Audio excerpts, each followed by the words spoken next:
Mi nombre es Miguel Santiago Valero Martínez.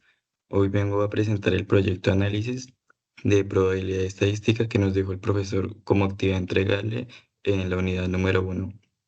Primero voy a estar presentando las preguntas de reflexión y después las preguntas que nos dejó en el taller. ¿Por qué la estadística es útil para evaluar y analizar el comportamiento de fenómenos como como los sismos?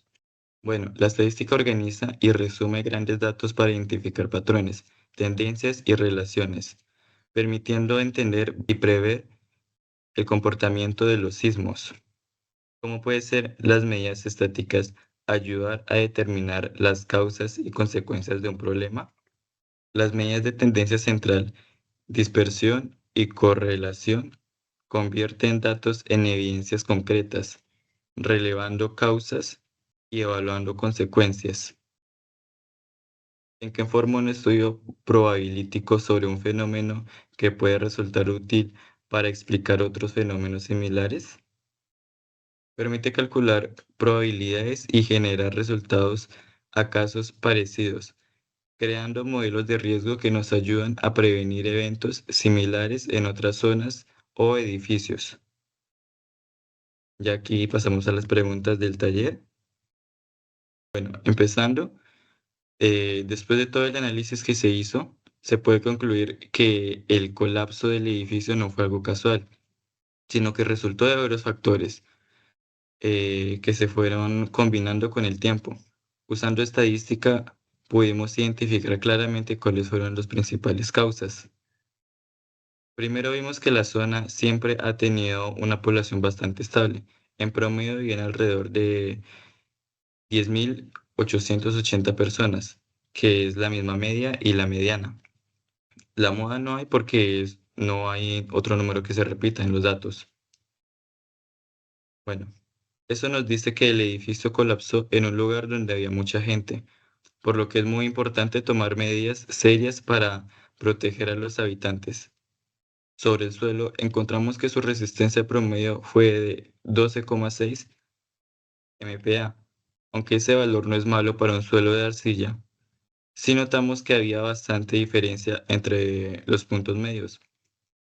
Eso significa que el terreno no era uniforme y probablemente había zonas más débiles debajo del edificio.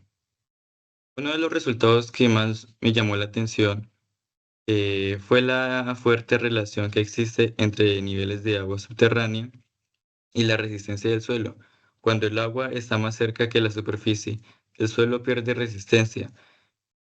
Esta correlación es bastante alta, lo que nos hace pensar que las variaciones del agua pudieron haber afectado mucho la estabilidad.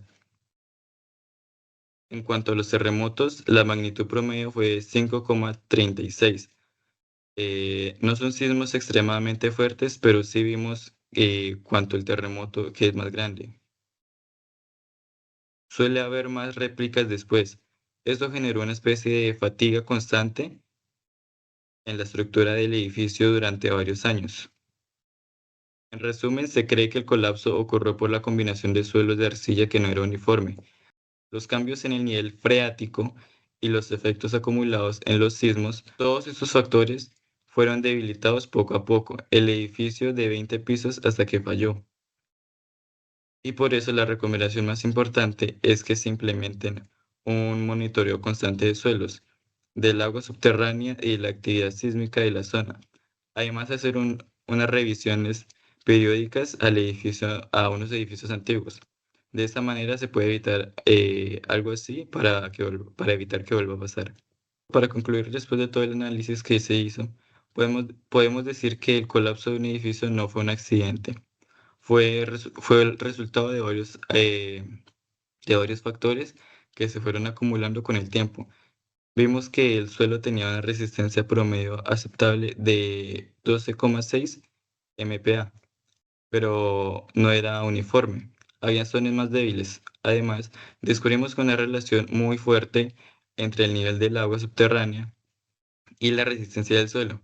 Cuando el agua sube, el suelo pierde fuerza. Por otro lado, los terremotos de magnitud promedio 5,36 junto a sus réplicas fueron generados fatiga constante en la construcción durante años. Muchas gracias.